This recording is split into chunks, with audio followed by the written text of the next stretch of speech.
अस्सलामुअलैकुम। KP human development की जानिब से डॉक्टर होमी बाबा स्कूल नंबर 105 जमात 2 सबक नंबर 3 घर और घोंसला। बच्चों, आप कहाँ रहते हो? घर में, ठीक है। तो ये जो परिंदे हैं, ये जानवर होते हैं, वो कहाँ रहते हैं? अब बोलोगे परिंदे तो आसमान में उड़ते हैं, तो ठीक ही है, पर वो पेड़ पर अपना घोंसला बनाकर अपना घर समझकर वो रहते हैं, ठीक है बच्चों। और हम घर में रहते हैं। तो घर और घोंसला ये सबक आज हम पढ़ने वाले हैं। एक दिन नीलम और बबलू बाग में खेलने के लिए जाते हैं और घूमते घूमते उन्होंने एक झाड़ी में क्या देखा बच्चों? घोंसला देखा। घोंसले में चिड़िया का एक बच्चा था। बबलू ने सोचा घोंसले के तिनके चिड़िया के बच्चे को चुभते होंगे, गर्मी और सर्दी अलग परेशान करती होगी, क्यों ना मैं अपने इसे घर ले जाऊं और नरम नरम बिस्तर पर रखूं। इस ख्याल से बबलू ने हाथ बढ़ाया।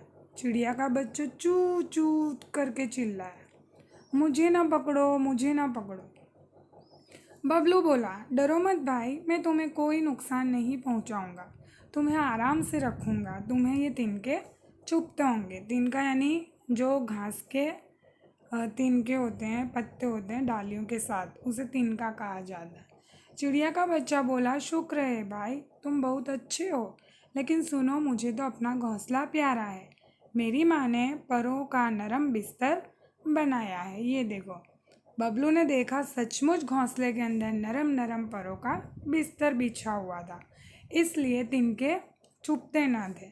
चिड़िया का बच्चा बोला, मेरी माँ अपने परों में छुपाकर मुझे सर्दी और गर्मी से बचाती है।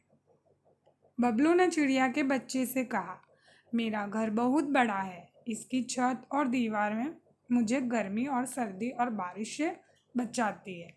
चिड़िया का बच्चा बोला, हाँ भैया, ठीक कहते हो, हर एक को अपने घर में ही आराम मिलता है। तुम बहुत अच्छे बच्चे हो, मुझे अपने घोंसले में ही रहने दो। ये सुनकर नीलम और बबलू खुशी खुशी अपने घर लौट गए। बच्चों, ये सबक समझ में आया आपको? अब मैं आपको इन सवालों के जवाब अपनी कॉपी में लिखवाने वाली हूँ, ठीक है।